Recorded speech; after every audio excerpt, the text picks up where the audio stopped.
le handicap, de quoi parle-t-on? Alors déjà, il faut savoir que le mot handicap, à l'origine, ça vient d'un mot qui s'appelle, d'un jeu qui s'appelait Hand in the Cap.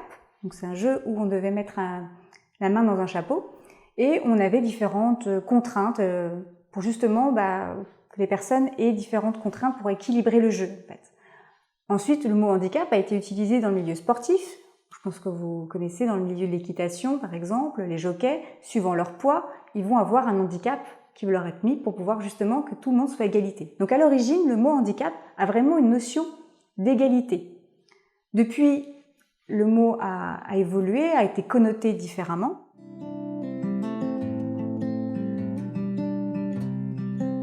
Alors aujourd'hui, on parle de situation de handicap, c'est une définition administrative française, très spécifique.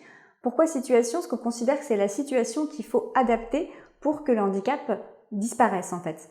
Par exemple, une personne sourde qui parle que en langue des signes, si elle est entourée de personnes qui sont entendantes qui ne parlent pas la langue des signes, elle va être en situation de handicap. Par contre, si elle est entourée de personnes qui parlent la langue des signes, elle sera plus en situation de handicap. Donc on voit bien que c'est la situation qu'il faut adapter. Là, si elle est entourée que de personnes entendantes, il suffit qu'elle en interprète et déjà la situation de handicap disparaît quasiment. Autre cas qui montre bien que c'est la situation, par exemple un boulanger qui est allergique à la farine ou une coiffeuse qui est allergique à des produits chimiques, ils vont être considérés en situation de handicap, mais le jour où ils se reconvertissent pour devenir comptables ou autres, ils ne seront plus considérés en situation de handicap. D'où la spécificité française de cette situation de handicap. Et en France, on considère qu'il y a 3 types d'aides possibles pour faire disparaître la situation de handicap. Il y a les aides humaines, tout ce qui est interprétariat, formation, aide humaine. Tout ce qui est aide technique, par exemple, d'avoir un aménagement de poste, d'avoir une souris ergonomique, un fauteuil ergonomique, une voiture avec une boîte automatique, etc. Et on a aussi tout ce qui est aide organisationnelle, par exemple, l'aménagement du temps de travail, l'organisation des tâches différentes, etc.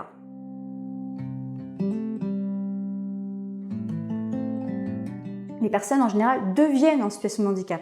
85% des handicaps s'acquièrent au cours de la vie suite à des accidents, suite à des maladies. Et comme les gens pensent que c'est forcément de naissance, les personnes qui pourraient être concernées ne vont pas forcément penser qu'elles pourraient l'être et ne vont pas oser demander les aménagements possibles ou demander à être reconnues en situation de handicap. Et ça ne va pas forcément les aider à travailler dans de bonnes conditions au sein de l'entreprise. Autre stéréotype sur le handicap, c'est que forcément que c'est visible. Alors c'est pas forcément le cas. Par exemple, une personne sourde, si elle ne porte pas d'appareil, ça ne se voit pas. Si une personne est malvoyante, elle peut éventuellement porter des lunettes, mais beaucoup de personnes portent des lunettes, donc on ne peut pas dire que c'est vraiment très visible. Si la personne a une maladie invalidante, il y a beaucoup de maladies invalidantes qui ne se remarquent pas. Et si par exemple elle a un handicap psychique comme une dépression ou autre, ça ne se verra pas non plus. Donc 85% des handicaps sont invisibles et ce qui peut poser des problèmes en entreprise, c'est que les autres personnes peuvent croire que c'est pas vrai, que c'est exagéré, que c'est pas réel en fait. Souvent ce qu'on ne voit pas, on a l'impression qu'il n'est pas là. Alors qu'en fait, c'est vraiment des difficultés que les personnes ont besoin de moyens de compensation pour pouvoir travailler dans de bonnes conditions. Autre stéréotype sur le handicap, c'est que souvent on pense que ça coûte cher. Mais en fait, c'est le fait de ne pas s'en occuper qui va coûter cher. Parce qu'en ne s'occupant pas plus que ça, de toute façon les aménagements de poste, il faudra quand même les faire. Et en ne s'en occupant pas, les personnes ne sont pas reconnues en situation de handicap, donc on ne pourra pas avoir les financements pour payer les aménagements de poste.